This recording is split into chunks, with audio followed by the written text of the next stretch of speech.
I'm Pete White. I'm Stephen Mowry. This is John Fish. I'm George Griffin. I'm Michael Davis. Hey everybody, this is Island Fight CEO D.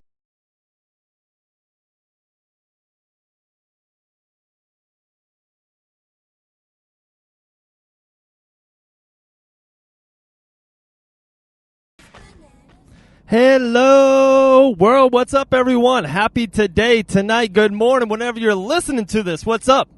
This is Dave Van Auken. This is the Fight Bananas podcast, and we are crazy about fights. Thank you so much for listening, downloading, subscribing. We are on Apple Podcast and YouTube. Our YouTube numbers are on fire, guys. We appreciate it immensely. Thank you so much. We're a big fan of Chase Hooper, the teenage dream. We've had him on the fightbananas.com for a 5-question article, and that article went great. People are interested. The public, the Fight Bananas community wants more Chase Hooper. So we are that, we're like Burger King. We give it your way. Whatever you guys want, we'll give you. So we really tracked down Chase after his, incredible victory. Round 1, rear naked choke, Titan FC 55. We had to get Chase on the show, and he's coming on. We definitely have him on hold, and he's about to be on in probably 1 minute and a half after I stop gabbing. But we can't wait, man. We're big fans of Chase Hooper.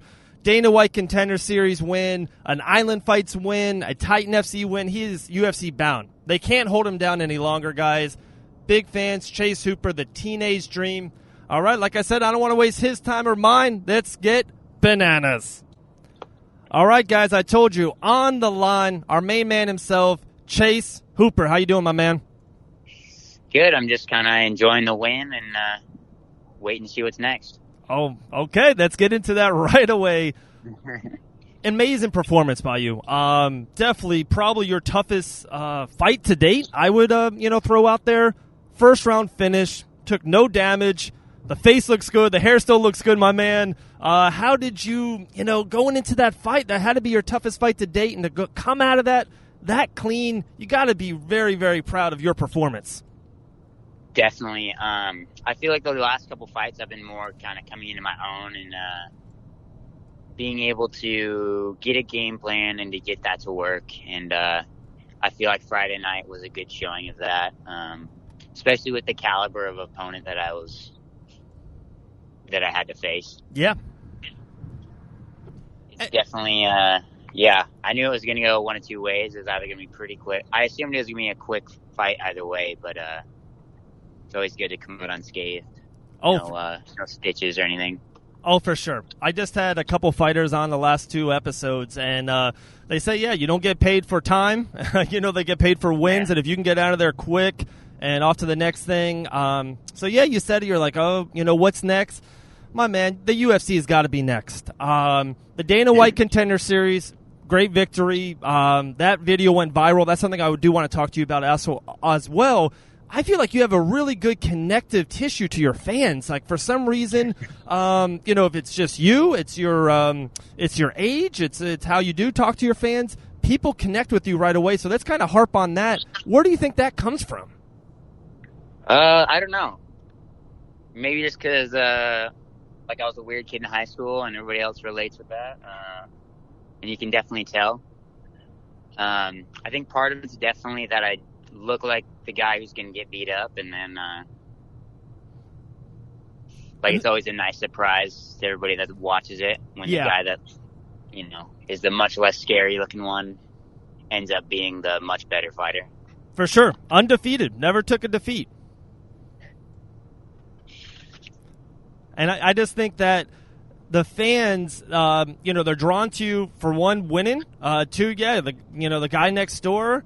And it's just, your Dana White Contender Series video went viral. It's been one of the most watched Dana White Contender Series shows and episodes. How was that experience heading out there to the West, heading out there to Las Vegas, and being a part of the Dana White Contender Series show? It was a super cool experience. It was like my first time with that level of production and doing all the media stuff and flying out before to do highlight videos and stuff. It was my first real taste of what the UFC has to offer, and it was great to be able to come out of that not empty-handed. Sure. Even though the fight didn't get me put right into the UFC, it gave me that developmental deal, which I'm glad that I got, because I, have the time, or I've had the time to develop and like get myself more ready to be thrown into the mix of the UFC. That's so true. I'm happy you kind of said that. Do you think if they would have gave you that contract that day a year ago, because you've had 3 fights since, Island Fights, Titan FC, it's kind of funny, both those in Florida. I thought that's kind of ironic. And then the CFFC. Do you think, is that one of those things that maybe you're upset in the moment, but probably in the long run of your life and your career, it was probably good for you maybe to have this year, get a couple more fights underneath your belt, more training, more time in the gym? Do you think that's something that worked in your advantage? Yeah, 100%. It gave me some more time to grow into my body a little more. Like, I walk around probably like another 5 or 10 pounds heavier than I did for that fight. I've been sharpening up my skills even more. Like, that fight was kind of a little more eye-opening, that I need to work on striking more. Sure. And it's just given me the time to mature a little bit and to like treat fighting more as a job than like something scary that I have to do every 3 months, or like something like, I treat it much more professionally now. Okay. And you're a part of one of our 5-question articles on fightbananas.com, and it's actually been one of our top 5 most viewed articles in the history of the website, fightbananas.com. And one of the questions I remember that was asked was about your weight, and it was talking about featherweight and how, of course, the older you get, the more grown up you get, your body gets bigger. Has that changed? That was around 4 to 6 months ago. You just said that right off the bat. You're 5 pounds, probably heavier, getting stronger, all that stuff. What weight class are you solidified? Are you locked into going forward in your career? I'd say I'm pretty locked into 45 still. For sure. The weight cut went super smooth. The UFC actually, I went down to the Performance Institute and they put me on like a diet plan to help me make weight, and that worked super smooth. So I'm going to stick with 45 as long as I can, because it's probably one of the easiest cuts of my career so far, following their guidance. And I remember I was actually down in Vegas, kind of like bullshitting with one of the guys that was on Contender, and he was saying that he fights at 55, but he walks around at like 190. So I was thinking I have a little more time at 45 before I move up to that next weight class. Yeah, for sure. It could have been actually my guy, Mike Beast Boy Davis. He was on the same show as you, and he fights at 55, and he's a monster. It's unbelievable how he walks around. He fought Sadiq on that episode, and the featherweight, one matchup I want to talk to you about, UFC 240 next month, Max Holloway and Frankie Edgar. When you watch that fight, is that now to you, wow, these are 2 future competitors. These are 2 guys I'm going to see in the octagon one day. You can realistically think a Max Holloway Chase Hooper UFC title fight in 2021. You know what I mean? Yeah, definitely. I look more at the 45 division as potential matchups. Sure. Rather than just watching it to watch it. I definitely think of it a little more competitively now. And I'm always looking for guys that maybe I like, some more like lower tier guys, or like top 15, top 20 guys that I could hang with, or that I think I could beat. Okay. And this weekend, UFC 239, to me, it's one of the best shows of the year. Not even the summer. To me, it's one of the best shows, period. John Jones and Santos, Holly Holm and Amanda Nunes, you can argue the greatest female fighter and the greatest male fighter on the same card. And then to me, the fight of the year is this Mazadov-Ben Askren fight. Is there one out of those 3 that really jump at you that you're so excited to watch this Saturday night, UFC 239? Honestly, all of those are going to be great fights. I love to see John Jones and Santos. That's going to be a banger for sure. And same thing with actually another one that you didn't mention was because the card is so stacked, is Mike Chiesa and Diego Sanchez. Oh my gosh, that's a sick fight. Yeah, I've actually trained a little bit with Mike Chiesa, so I'm going to be definitely looking forward to that one. Yeah, I honestly think that's a good call. I'm happy you talked about him. He's, to me, one of the most underrated UFC fighters in the game. He kind of went back and forth with a couple different weight classes. But he's definitely one of the best UFC fighters in the game today and moving forward. Yeah, 100%. He definitely, I think he's going to do really well at 170. He's a huge 55er, so 70 will be a little easier for him. So, yeah, we were talking about UFC 239 and how stacked it is. Even, how about Luke Rockhold making his light heavyweight debut, and it's just like he's not even getting talked about. He used to just main event fight after fight after fight. Just what a stacked card.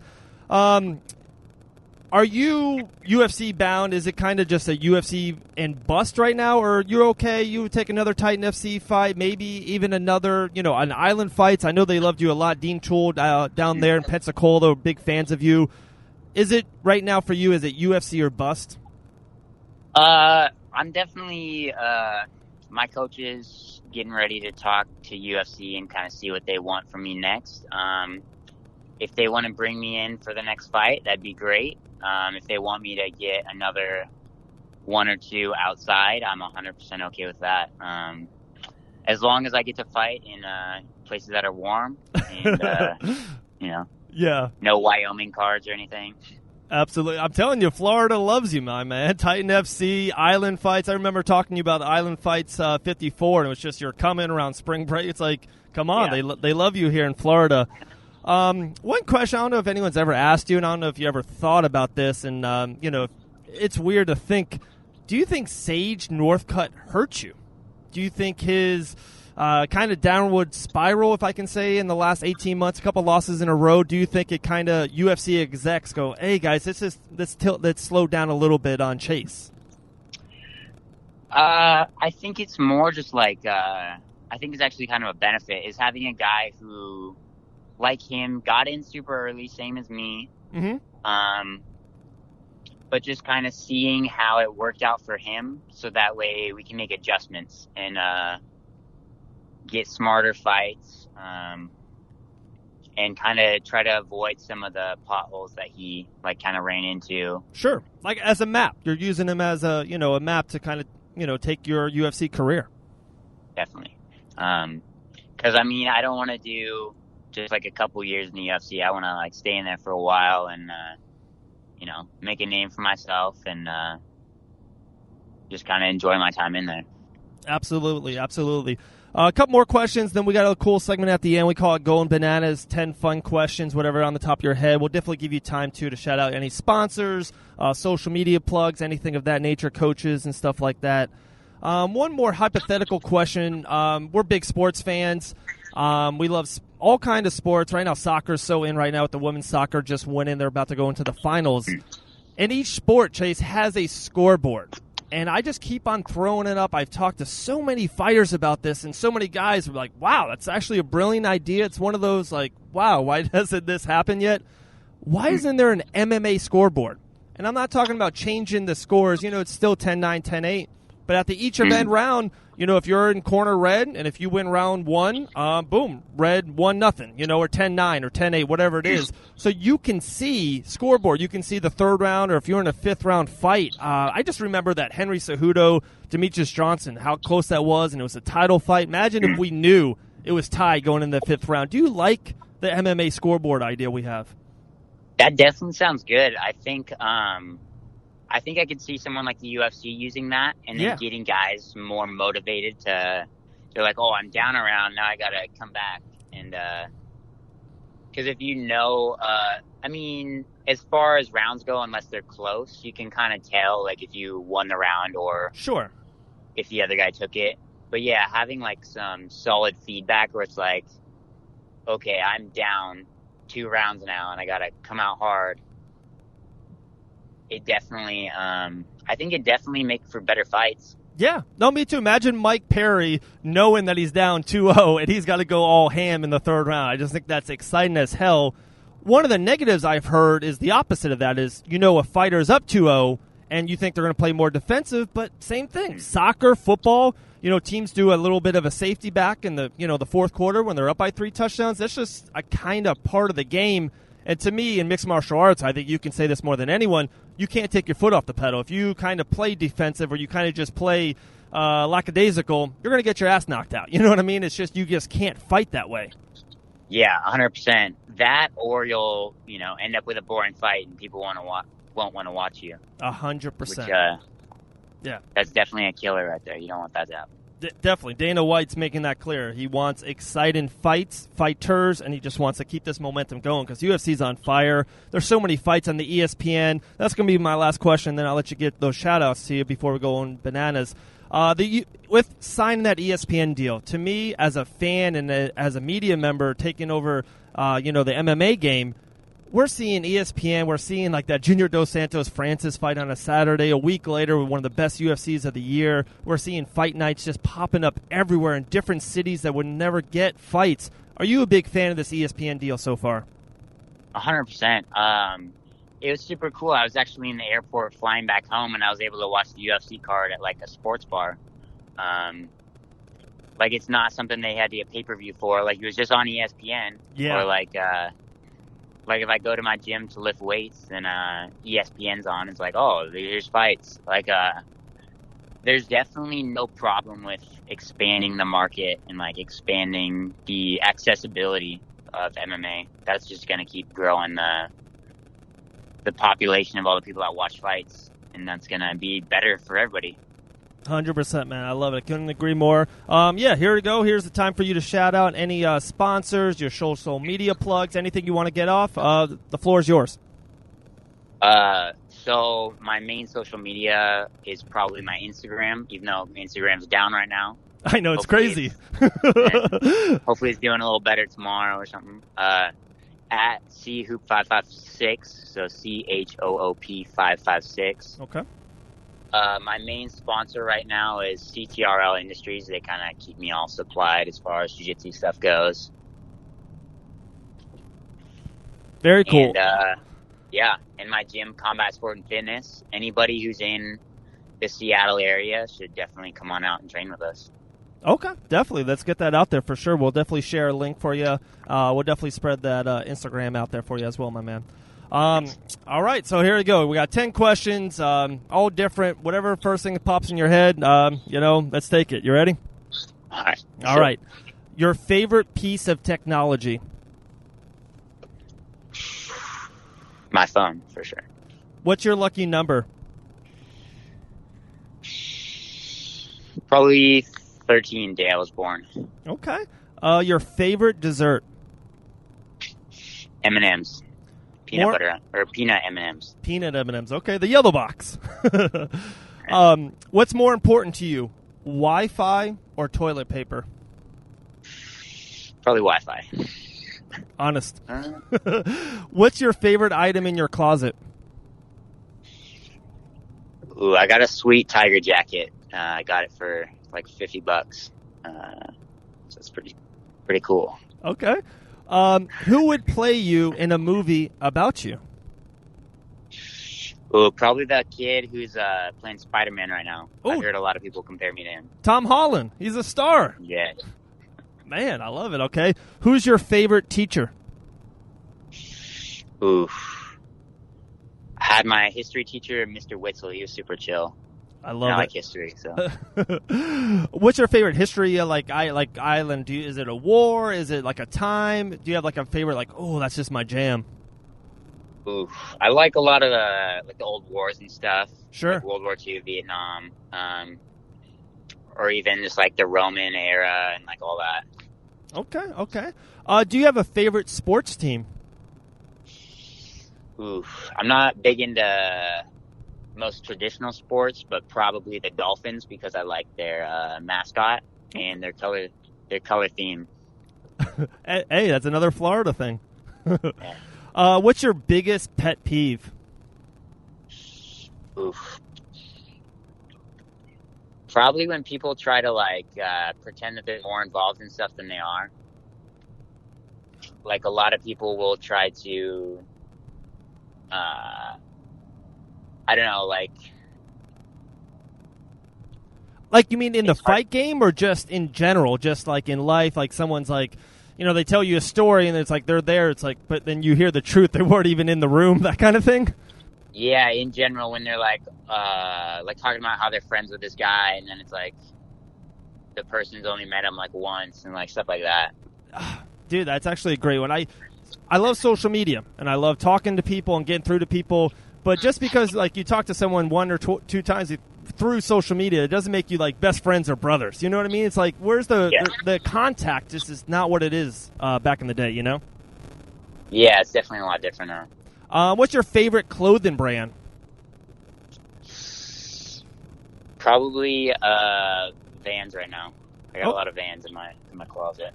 Okay. Last question, one of my favorites. What's your personal favorite UFC fight of all time?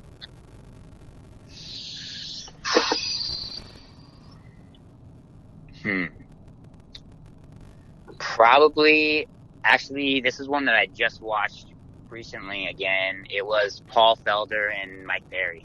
Oh, gosh, that's a classic. How many times did Paul Felder do the spinning back fist? It's one of my favorite. That's a good fight. Yeah, that was a rough fight to watch. To just watch Paul Felder and keep taking all that damage. Yeah, and it's crazy because Paul Felder is amazing on the mic. I love hearing Paul Felder. Him and Dominic Cruz are just awesome on the mic, doing commentary and announcing. Yeah. And, it's kind of funny. Mike Perry twice in one episode. He's here in Orlando. That's where we're kind of based at, and we're big fans of Mike Perry. His fight just got announced. We kind of knew 2-3 days ago, and we couldn't say anything. I was like, gosh. Yeah. Oh, my gosh, that fight's insane. August 10th, co-main event versus Vincent. It's just, gosh, that's a great fight. Yeah. But, Chase, man, thank you so much, dude. We appreciate your time. Just continued success, undefeated in the MMA game. We can't wait. We're big fans of you. A lot of people are definitely connected to you. You have a big following, and I just wish nothing but the best for you, my man. Thank you. I'll definitely keep you guys in the loop as far as what's coming up next. But, yeah, we'll see. Sounds good, man. Definitely. We'll get you on real soon, all right? All right. Appreciate it. Have a great day. Yeah, you too. Bye. There you go, guys. Another great interview. Chase, the Teenage Dream Hooper. We thank him so much, man. We are big fans of him. A huge future, endless potential. Really could be a future UFC champ one day. We're so excited for him and his future. Maybe we'll see him soon. Maybe we'll see him in Florida. But I really think, guys, he's UFC bound. I just think it's it. That fight against Gomez, first round rear naked choke, I just think he is UFC bound.